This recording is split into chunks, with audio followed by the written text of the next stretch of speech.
सर्वांना नमस्कार. जय श्री कृष्ण. आपण सर्वप्रथम प्रार्थना म्हणूयात.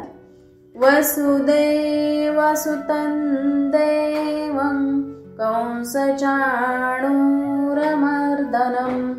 देवकी परमानन्दं कृष्णं वन्दे जगद्गुरुं. श्रीकृष्णं वन्दे जगद्गुरुं. जय श्री कृष्ण. आपण पाहत आहोत अध्याय 2 म्हणजेच सांख्ययोग आणि आज आपण पाहणार आहोत श्लोक क्रमांक 44. श्लोक पाहूयात. भोगैश्वर्य प्रसक्तानां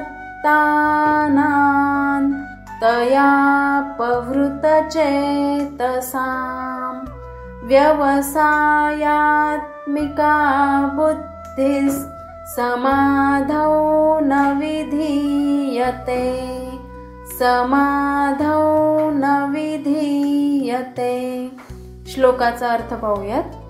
भोग म्हणजे भौतिक विषयोपभोग, ऐश्वर्य म्हणजे ऐश्वर्य, प्रसक्तानां म्हणजे याप्रमाणे आसक्त असतात त्यांना, तया म्हणजे अशा गोष्टींनी, अपहृत चेतसाम म्हणजे जे मनात गोंधळलेले असतात, व्यवसायात्मिका म्हणजे दृढ निश्चय, बुद्धी म्हणजे भगवंतांची भक्तिपूर्ण सेवा, समाधौ म्हणजे स्थिर झालेल्या अंतःकरणात, न म्हणजे कधीही नाही आणि विधीयते म्हणजे होते. आणि या श्लोकाचा संपूर्ण अर्थ असा आहे, जे लोक इंद्रिय तृप्ती आणि भौतिक ऐश्वर्यात अत्यंत आसक्त झालेले आहेत आणि या गोष्टीमुळे जे मोहग्रस्त झालेले आहेत त्यांच्या मनामध्ये भगवंतांच्या भक्तिपूर्ण सेवेचा दृढ निश्चय होऊ शकत नाही. आता आपण हा श्लोक थोडा समजून घेऊयात. जे लोक इंद्रिय तृप्ती आणि भौतिक ऐश्वर्यात अत्यंत आसक्त झालेले असतात त्यांच्या मनात मोह निर्माण होतो आणि या मोहामुळे भगवंतांप्रती बुद्धी दृढ होत नाही. आधीच्या श्लोकामध्ये आपण पाहिले की भौतिक सुखामध्ये आसक्त असलेले लोक कशा प्रकारे भगवत प्राप्तीपासून दूर जातात आणि मग या गोष्टींमुळे मन स्थिर राहत नाही. या श्लोकात समाधौ हा शब्द महत्त्वपूर्ण आहे. समाधी म्हणजे स्थिर मन किंवा निर्विचार स्थिती. आपल्या मनामध्ये विचारांचे द्वंद्व नेहमीच चालू असते, परंतु जेव्हा निर्विचार स्थिती येते ती म्हणजे समाधी. समाधी ही अष्टांग योगातील शेवटची पायरी आहे. एखादा योगी यम, नियम, आसन, प्राणायाम, प्रत्याहार, धारणा, ध्यान या पायऱ्या चढत चढत अंतर्मुख होऊन समाधी अवस्थेपर्यंत पोहोचतो. समाधी अवस्थेत योगी परमात्म्याशी एकरूप होऊन जातो आणि जिवंत असतानाच विदेही अवस्था प्राप्त करतो.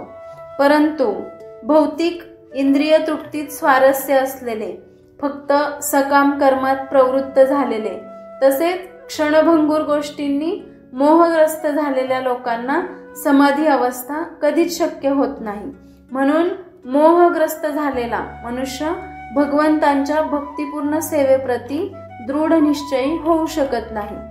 थोडक्यात या श्लोकाचा सारांश असा आहे, ज्यांचे मन भोग व ऐश्वर्य यामध्ये अडकले आहे त्यांना आत्मसाधनेसाठी आवश्यक असलेली एकाग्र आणि ठाम बुद्धी प्राप्त होत नाही. अशा स्थितीत समाधी किंवा ईश्वर प्राप्ती शक्य होत नाही.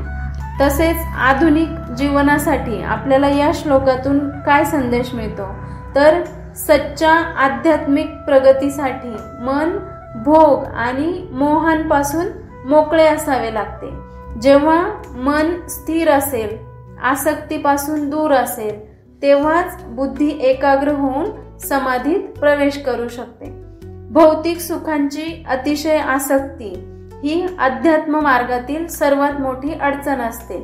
म्हणून भौतिक सुख ज्यापासून आपण दूर राहून भगवंतांप्रती आपली बुद्धी दृढ करणे आवश्यक आहे. आपण दुसऱ्या अध्यायातील 44वा श्लोक अशा प्रकारे समजून घेतला आहे. आता आपण समापन प्रार्थना म्हणूया. योगेशं सच्चिदानन्दं वासुदेवौ व्रजप्रियं धर्मसंस्थापकं वीरं कृष्णौ वन्दे जगद्गुरुं श्रीकृष्णौ वन्दे जगद्गुरुं श्रीकृष्णार्पणमस्तु। जय श्री कृष्ण। धन्यवाद। व्हिडिओ आवडला असेल तर लाईक करा, शेअर करा आणि अध्यात्म वाटिका या चॅनलला सबस्क्राईब करा। तसेच नवनवीन व्हिडिओजचे अपडेट्स मिळवण्यासाठी बेल आयकॉनला क्लिक करा।